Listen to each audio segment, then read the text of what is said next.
Hello book nerds and welcome to Book Nerd TV. Today we're discussing my review of The Count of Monte Cristo by Alexandre Dumas and the wonderful read-along event hosted by Didi at BrownGirlReading. I'll also discuss the live stream event that I participated in with regard to our read-along of The Count of Monte Cristo. That event was hosted by Tatiana at Musical Tati. Of course, it included Didi from BrownGirlReading and Michael from Michael Reads. First things first, I am not one of those people who necessarily loves the classics. I'm also not necessarily one of those people who hates the classics. And when I say classics, I'm specifically referencing the Western classics, the Western canon of classics that is recognized and taught, let's say, within the United States. Reading any classic material can be thought of as a daunting task simply because it is classic material.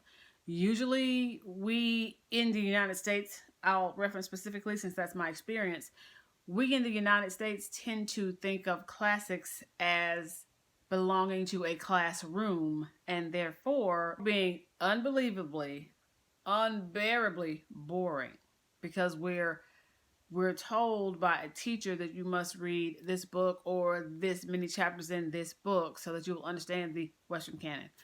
So for most of us, we run across classics in an educational setting. Sadly, a lot of times in a unenthusiastic, boring sort of classroom academic setting. And no shade to any teacher, instructor, professor.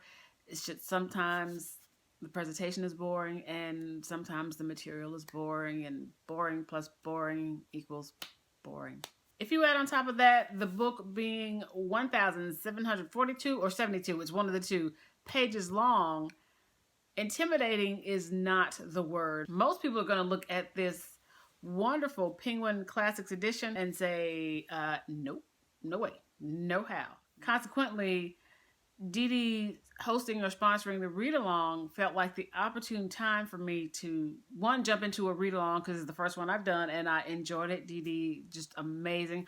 Her interaction the entire time from the initial announcement to posting the schedule of reading. And the schedule was wonderful, by the way. The schedule was very helpful because it gave you a way to kind of track and or set or schedule your time yourself to finish the book. What was also wonderful is that she built in catch-up days. I love that she built in makeup days so that if you found yourself falling behind because life happens, because life, right? Didi also was interactive with us through Goodreads. Didi also set up conversations or posts for us to discuss. I think it was by thirds, first third, second third, last third of the book, so that as we kind of made our way through the sections, we could hop on and comment about, the events, the goings on of the first third of the book, second third of the book, last third of the book. I really enjoyed that. I commented on it, especially when things got really good for me. I'd hop on and make a comment. And there was pretty good interaction with some of the other people reading the books. I really enjoyed these posts and the way she broke it out because it gave us a chance to comment on the things we were reading, really creating a sense of community while we moved through this absolute chunk of a book. So that was very helpful. It kept me engaged in the reading of the book so that I can kind of check in and see what other people were, how far other people had gotten, what other people thought about what they were reading, what parts of the book, what chapters were really capturing their imagination or really affected them. I thought that part was also very, very well done, very well hosted. I cannot say this enough. Didi has done a great job with this read-along. On to the actual topic of today's video, and that is my thoughts, impressions, review of The Count of Monte Cristo. I know that this is a chunker of a book. However, do not let that deter you from reading this book. The Count of Monte Cristo is absolutely worth every page turn, and let me tell you, it is a page turner. The book that we know as The Count of Monte Cristo was actually a serialized group of stories published over the course of, I think it was like a year and a half or 2 years. Every week, I believe it was every week, a new chapter of the story came out. And that means Dumas had to put pen to paper and crank these stories out, these chapters out, I should say, every week for well over a year and a half.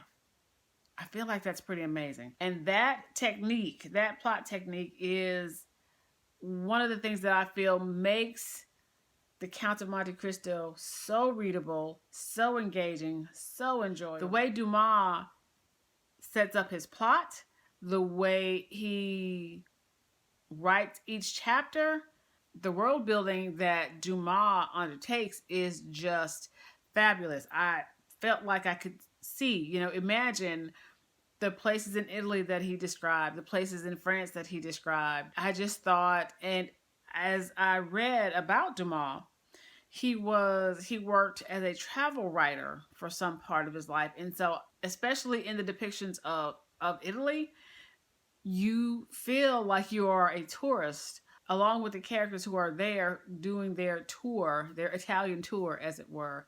You feel that you can see the Colosseum. You feel that you're there with the carnival that they have. It's just so well written, so well executed.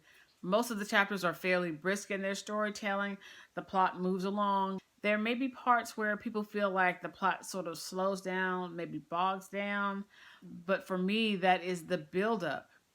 That is the set building that he does to bring you to the final events of the story. I enjoyed this book immensely. I enjoyed the tale that was told. I enjoyed just so many aspects of the storytelling that Dumas does. I really have an appreciation for him just as an artist executing this really wonderful story. And again, I find it very amazing that he had to do this. He had to string this out over the course of a year and a half to 2 years. If I have any critiques about the plot, it would be a couple of the romantic relationships. Just the way the people were situated and set up in the story, you may feel a little uneasy, a little disturbed about their romantic relationships, especially as a person in 2019 looking back to the 1800s. The values and mores that we have today differ from what their values and mores were, and so it is not unremarkable perhaps for that time, and that's something that we have to keep in our minds as we read the book. Of course, there are enslaved persons in the book. Some get better treatment than others. There was an N-word dropped at one point in the story. Wasn't necessarily thrilled about that, but classics, I guess. I absolutely recommend to anyone who is interested in reading at least one classic book in their life that wasn't assigned to you as homework. The Count of Monte Cristo is definitely the one that I would recommend. The plot, of course, was one about revenge after a great harm is done. The person coming back to exact his revenge and the fallout from said taking of revenge was a very insightful look into human nature, because some of the actions and thoughts and feelings that many characters in the book have or had or have, many of the characters have in the book are not unique to that place time, right? Some of those actions and thoughts and behaviors occur every day, all day, right now in 2019. So this is a very human story, and I think that is why 200 plus years later, we can read The Count of Monte Cristo in a read-along and identify and be so excited by what we're reading, because it talks about human beings being human. So do I recommend the book? Absolutely. 5 out of 5 stars. If that's a thing, I don't really do stars, but if you want to, in common parlance, if you want to know how I feel about the book, 5 out of 5 stars. I thought it was absolutely great. And I'm excited by the book. Would I read this book again? Probably. That's kind of crazy, but yes, I would probably read this book again. So that's how you know that I found it just wonderful, because I would read this book again. It's 1,000 pages. But I would read this book again, absolutely. So now I'm going to switch to talking about the live stream that Musical Tati, or Tatiana at Musical Tati, ended up hosting on her channel, and Didi from BrownGirlReading and Michael at Michael Reads participated in. So they were the people who were on screen, and then of course there were those of us in the chat who were discussing and talking about and asking questions about the experiences people liked reading the book, the experiences people enjoyed, sort of just engaging in and participating in the read-along. I enjoyed that interaction. I enjoyed different people sort of hopping on and talking about their favorite parts of the book, some of the more overarching themes of the book, discuss the particular characters. Abe Faria is the OG for me. And if you want to know about him, you got to read the book. He was, I think someone said he was a MacGyver before there was MacGyver. You need to read this book to find out what we're talking about. And I think you will absolutely love his character and his arc in the story. I really enjoyed the ability to nerd out with fellow nerds talking about books. It's just like the best thing in the world. It's just the best thing in the world to me.